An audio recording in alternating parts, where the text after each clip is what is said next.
It was another hot day. Looking down over the wide, expansive plain of the gold-gleaming desert and surrounded by the spectacularly magnificent snow-capped Blue Mountain Range which crowned the alluring fairy-tale landscapes of Iran. With a history stretching back thousands upon thousands of years, the elegant royal carvings on stone from who knows when seemed to stick out and make its presence known. For those that came before were keen on making their high-esteemed legacies in the elegant civilizations of ancient times be proudly remembered, and was a source of honour for her community where she lived. Certainly, it would make sense that anyone who came from not just such a wonderful and alluring region, but a beautiful culture which made so many advancements for humanity as a whole, would be proud to carry this identity as a part of who they are. It was her 11th birthday, and friends had come around, bringing her gifts and smiles and laughter. A memory so sweet she'd never expected it was one of her last memories, not just of her country, but of her own happiness, for years to come. It was these memories which she kept with her, but buried away. Mum was at the bazaar buying fresh fruit and produce, which were way better than that artificial supermarket sludge.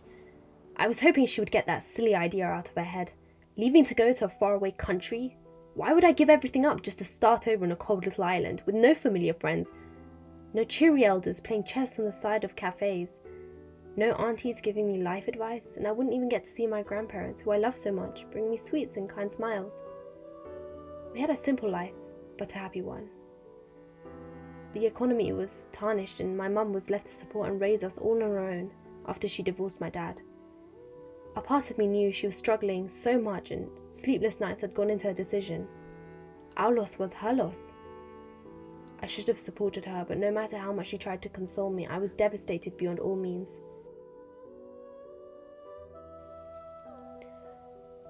As soon as our plane took off, I started sobbing uncontrollably because I kept thinking and pitying myself about what a sad life I was going to have, mourning the end of what amazing things I had before. I had left my home and nothing was going to go back to the way it was before. I was saying goodbye, and even if it wasn't my own choice, I had to live the consequences of the choice made. I still long for those days where the magnanimous and inviting nature of the people, whom I consider myself as being one of them, accepted me without hesitation, as one of their own, and I never felt like I had to prove my worth among them. It still stings, and I'm to this day still grappling with the hurt I felt when I had to leave it all behind. But I digress. It's time for me to tell my story. My name is Pardis, and I'm a 17-year-old Iranian girl who's still finding my way in life, but I felt like I've overcome things most people my age have never had to go through. I'm a girl who left everything I knew behind and packed all my belongings to migrate with my family to England at the age of 11. I struggled a lot in the beginning with fitting in and navigating my identity as an Iranian girl among a majority British-born populace. It ached how I was reminded I was an outsider every time I would mispronounce a word and people would laugh and giggle and tease, when I couldn't even express myself because I didn't even know the words to say it.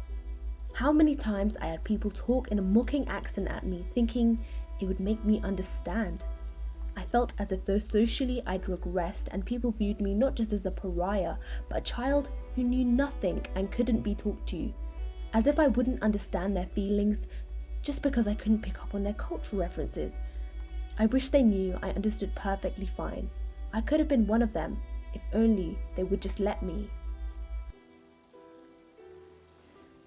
But I guess back then I felt repulsed by the idea of having had belonged anywhere else, and I didn't want to confront the reality that I still wanted to go back and be with my loved ones.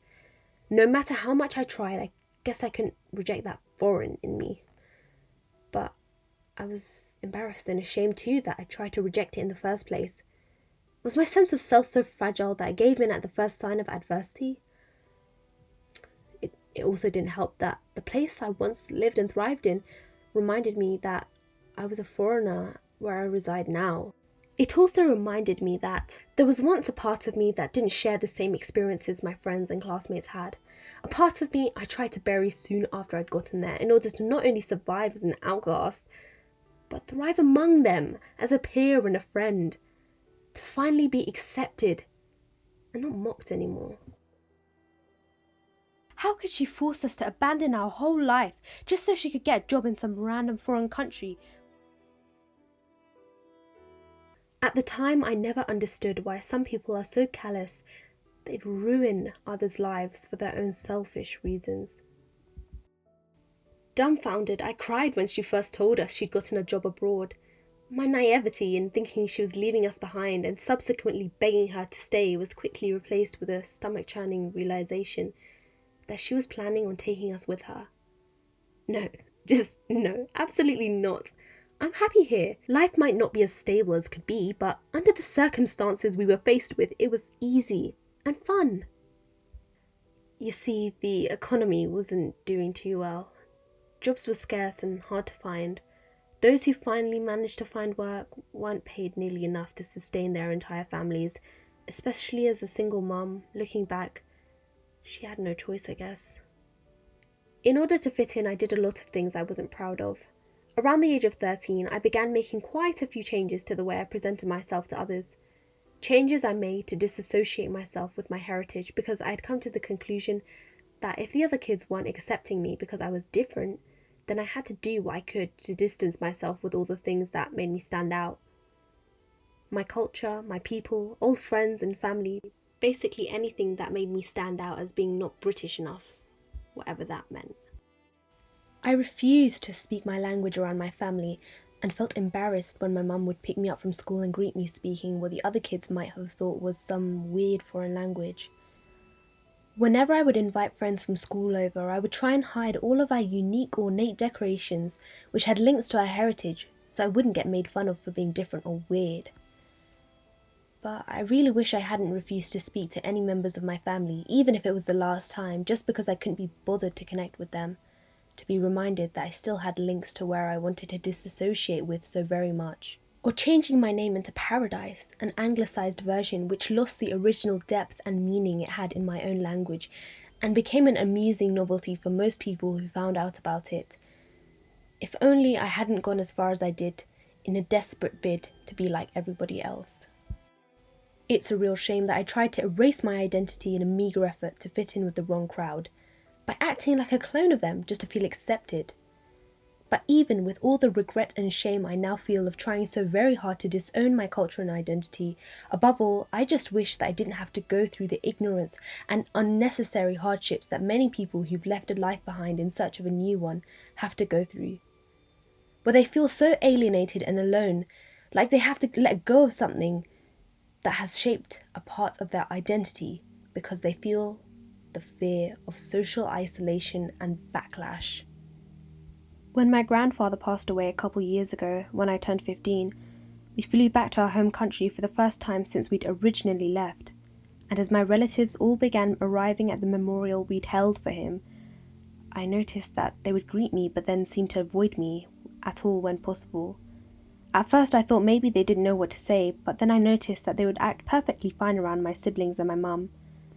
Suffice to say, I was quite confused and hurt when I began to realise that they had been purposefully avoiding me, and I felt excluded by them. I mean, I was just as much a member of their family as my siblings, so why was I the only one being left out? I soon began to realise, however, that this may not have been as much as a betrayal as I thought, that maybe it was them simply respecting what they thought I would want from them. After years of refusing to even speak to them on the phone, I had completely alienated myself from those I loved the most. I'd successfully destroyed my connection to my friends back home, my family, my heritage, and now that I'd returned to the place I tried to cut myself off from, well, I had nothing. An hour into the memorial, I was sat sulking in a corner alone, in my grandfather's old armchair, and it clicked for me. I could continue being alone, isolated from those I loved, or I could get up and begin rebuilding the bridges I'd burned when I decided to start hating that part of my identity that made me who I was. The choice was mine to make. Well, I made the choice to love myself. I got up and cried, talked to my family and apologised for acting distantly all those years. I mean, it must have hurt for them to have a member of their own family cut them out, but to my utter shock, they were overjoyed and welcomed me with open arms.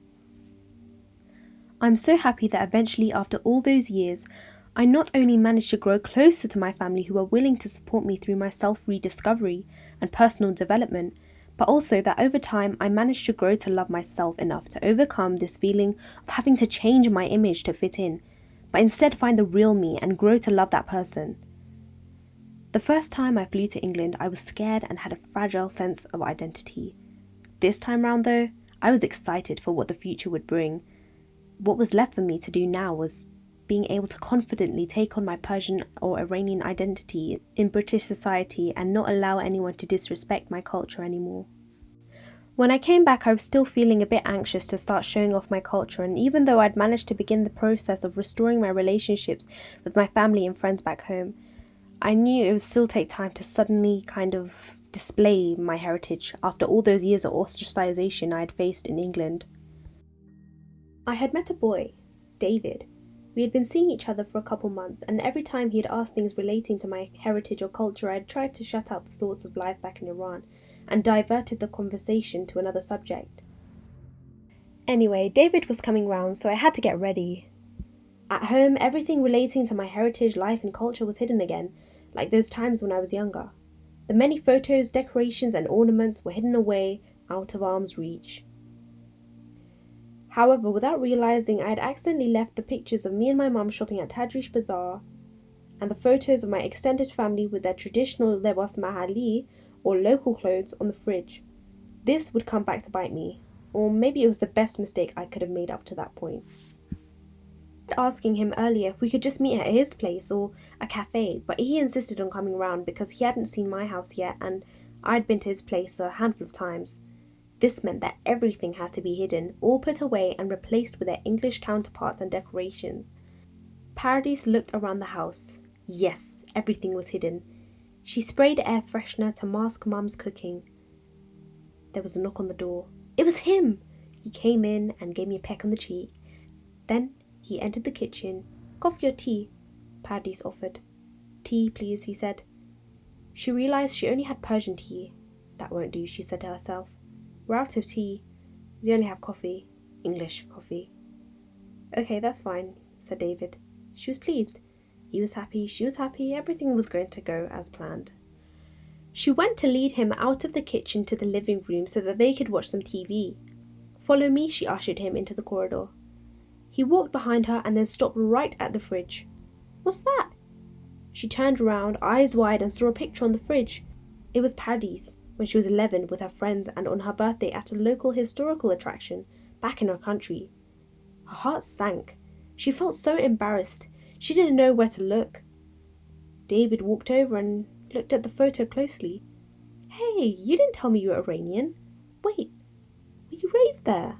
That's so cool. I'm Iranian too, but I was raised here." "No way.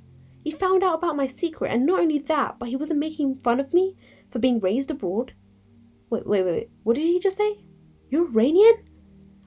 I gasped in shock and bewilderment, as I wasn't expecting him to be from the same country as me, since we have a smaller diaspora, especially in a small town in the UK. You see, David is actually my Western name. My real name is actually Dawood, which is pretty similar, but I guess I just changed it since it was easier for most people to remember. He seemed so casual about saying where he was really from, and I was a bit taken aback because I thought he would be a bit more apprehensive about saying where he was from, especially as Middle Eastern people tend to face so much discrimination. "I don't understand. I've never heard you mention your background." "Yeah, I guess I kind of avoided mentioning it. I'm really happy you're Iranian too, but I guess I have some issues to work through on the subject. I've gone through some stuff, and I guess I used how I passed as white to avoid discrimination. I'm really sorry for not saying anything." But then again, I understood what he meant perfectly. Actually, I might have understood better than anyone else, and with a sad smile I said, "I've dealt with some stuff too, and I get how you feel." "I really want to change though," he exclaimed, looking a bit distressed. "I've been thinking about it a lot, and I don't think it's right for me to neglect my heritage and act as if I've got nothing to do with it. Seeing you reminds me of that part of myself I ignored." "Maybe we can help each other." I wasn't sure what his reaction would be. I still feared rejection even now. I would like that very much, he smiled, and for the first time I was beaming at the prospects of being able to return to my roots with the help of someone who knew exactly where I was coming from, who understood and wanted to walk down the path of growth and acceptance with me. And so it began, the start of my journey of reconnecting with my heritage and where I was from, while being able to balance it with my new adopted British culture in England. Hi, this is Benita. Even though this isn't based entirely on my personal life experience, I can relate to the sentiment of feeling alienated from my peers for not looking similar or having the same culture or language. However, I wanted to overcome these hurdles by understanding what matters most is learning to balance those different aspects of my heritage and upbringing so I don't feel like I'm neglecting them. Hopefully, my story was interesting, and if anyone related to the feeling of being stranded like the name of the story indicates, I hope the ending of this can be a reminder that it's never too late to reconnect and embrace with those parts of our heritage which make us all the more diverse and vibrant as a society.